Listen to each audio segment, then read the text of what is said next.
The reagent straws for this size are the blue and the orange. So it's easy to, at least to identify the ones that are for that side. So we can start, I'm going to start with this bad boy here.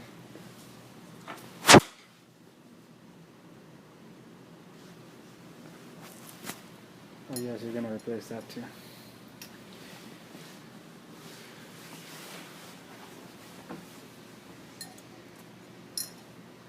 So I'm not gonna do these until I do the other machine.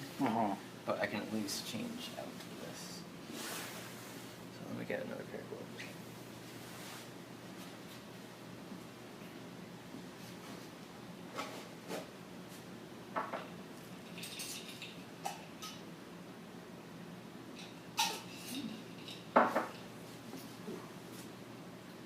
French press coffee. This one is really short.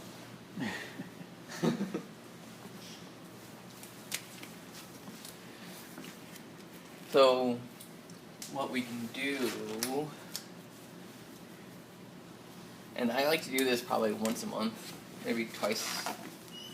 Once a month. At least twice a year. You're gonna want to clean out the wash pot. The wash pot. That's something I had in mind. And what we do with that is just use bleach.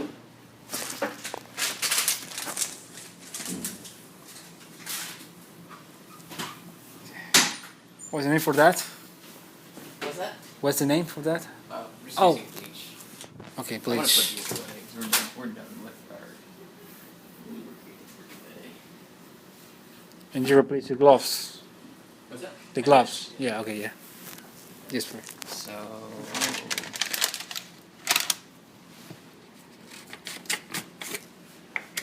Just dip your tip. And then scrub out. There is no water inside, right? There's no water inside Okay, right now. so you just have to have some contact with the walls. Yeah. And Yeah. make sure that you are soaking the water pot. Looks pretty clean. Well, it is only water. Yeah, but It's I supposed mean, to be that clean. exactly, it should be clean. So, so it's good that it wasn't dirty. Sometimes if you have some really persistent problems with the machine, like finding stable baseline, sometimes it can be something as simple as just having a dirty wash pot. I try to keep that clean. It's like one of the easy things I can do to make sure that it's just working right. Just for... So you're not going to replace anything. Oh, yearly, you don't need to replace the probe, or we're going to replace the transmission line. But any of this is not going to be replaced. So I'm just going to clean it. A little bit of bleach on the outside.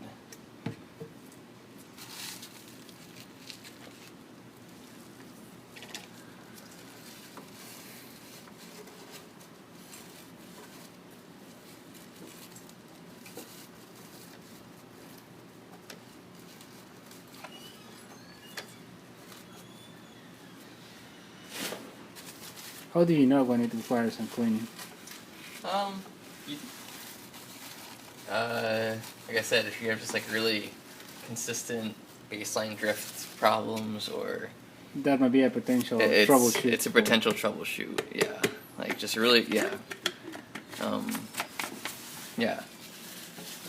unstable baseline drift. That's one of the things you can do. Is the wash pot or the probe dirty?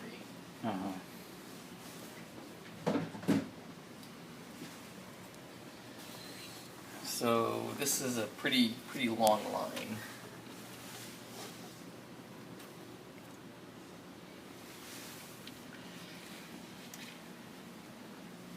But one of the longest lines you're gonna have to cut.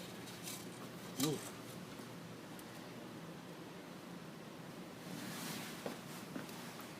So any of the metal junctions, you shouldn't have to replace. Like unless like, I don't know, they get really, really, really clogged. Or I should say, unless you're running some really dirty samples, these shouldn't need to be cleaned. Or they shouldn't need to be replaced. They should be able to be cleaned through regular flushes of bleach and acid and soap, or sodium hydroxide, basically the soap. So these, unless you watch, like, every time the probe comes up, you're gonna get what they call the inter-sample air bubble, and you can watch it come through and watch it split off. So it's going to come through this main line that I just took off, and it's going to split here. Say all of the air is going into this channel, or into this side, rather than splitting off there. There's probably a clog in there or something like that, or something's not airtight. So try to adjust it. But if you really can't adjust it, and all the air is going to one side of the T, then it's time to replace it. But other than that, you shouldn't have to worry about the metal pieces. So that's that. So any of the nipples, it's a judgment call. If you have them, replace them. But typically, you're not going to have all of these. You're not going to have enough on site to replace them all. So I typically don't, unless I feel like I really have to. So if I see that as a problem, I'll replace it. But if I don't see, while the machine is running, that there's bad, just keep it. Just keep the nipples and replace them as need be. But don't, just strip them out. So the only thing replacing is the Tygon, I guess, long story short. So what would be a dirty sample? You mentioned a dirty sample. Especially for phosphorus and total nitrogen, none of that is being filtered. So say you get a creek sample that is got a lot of suspended sediment in there, or suspended solids. With no filtering, basically. With no filtering beforehand, especially when you're doing this whole digestion.